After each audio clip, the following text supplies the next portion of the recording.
Hi guys, how's it going? It's Wheeler Betting.co.uk UK time once again here, live from Costa Coffee in Moorgate, chatting Football League. Trying to be quiet, but the glamorous, the glamorous Costa side Coffee. of Wheeler Betting. But yeah, is there such a thing? No such thing. 7 days a week work, late nights, early mornings, no money. But yeah. No, glamour and Wheeler Betting do not get to go together, that is for sure. Anyway, enough of the sympathy and patheticness of my words. Anyway, it's a massive couple of weeks in the Football League. We're past the final furlong, we're into the, it's actually shadow of the winning post. And yeah, it's exciting. I sound like Manish, let's just move on.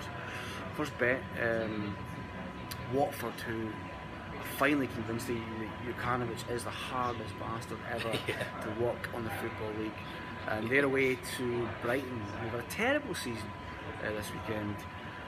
Another win for they need two wins to win the title, don't they? Are they going to get this on Saturday?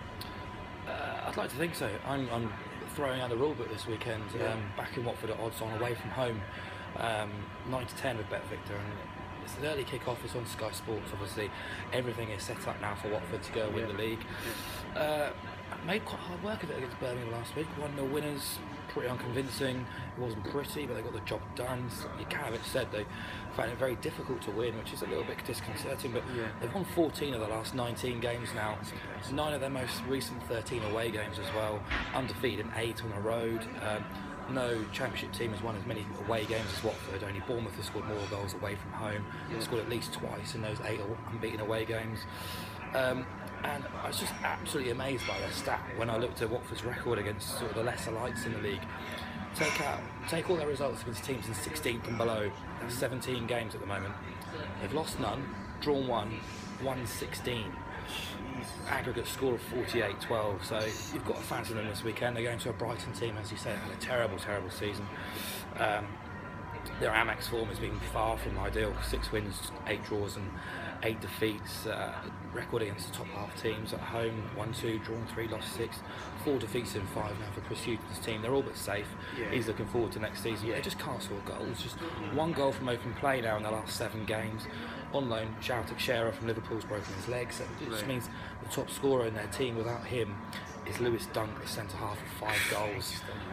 Failed to score in 3 of the Amex, 6 losses in 11.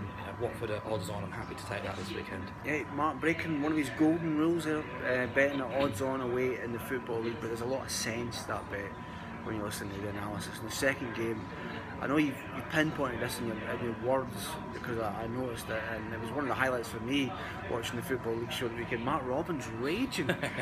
Matt Robbins, Scunthorpe side, who was a draw, wasn't it, against Colchester. Yes. He was furious at his side, and you're getting involved with their game on Saturday. I hope you're Gillingham. We're having a good run of form at the moment, Gillingham. Will Robbins be pissed off come Saturday night? Quite possibly. I think they played Bradford in midweek as well. They drew 1-1. Was it Bradford Bradford in midweek. They drew 1-1, and I love this. He came out and said he was almost pleased with their performance. They've used 41 players this season, which is far too many. He's already said he's looking forward to pre-season.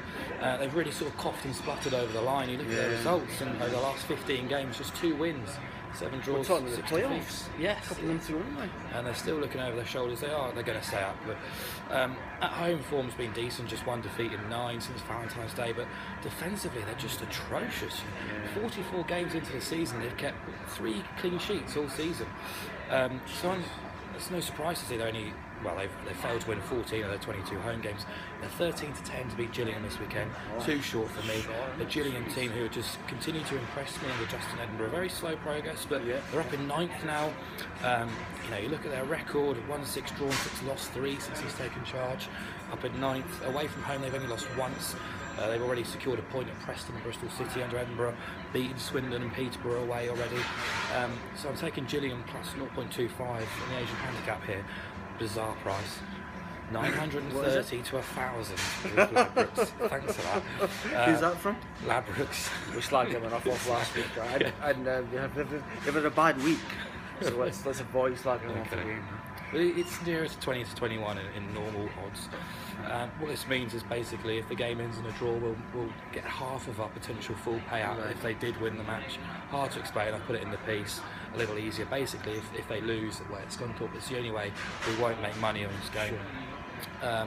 You know, with Scunthorpe having conceded so many goals, Gillingham have scored in 24 of the last 28 league games. Scunthorpe will probably have to score twice to win this match. I'm not sure they're going to be able to do that against a decent Gillingham team. A decent Gillingham team, definitely. League Two then, League Two, and you know, just sat with Mark about an hour ago, and he was telling me that he thinks York will be one of the big stars of League Two next season potentially. I'm not giving away any secrets anymore, any value when the anti-post markets come in, but you're getting involved with a York game on Saturday home to Newport, just Nedba's former side, of course. How do you see this game going? I was actually surprised, excited, and a little bit curious to be honest, because I've been slagging York off for weeks on social media about always underpriced, odds on at home. I've only watched 5 games at home all season. Yeah, this weekend they're 17 to 10 to beat Newport, and I'm surprised they're that big.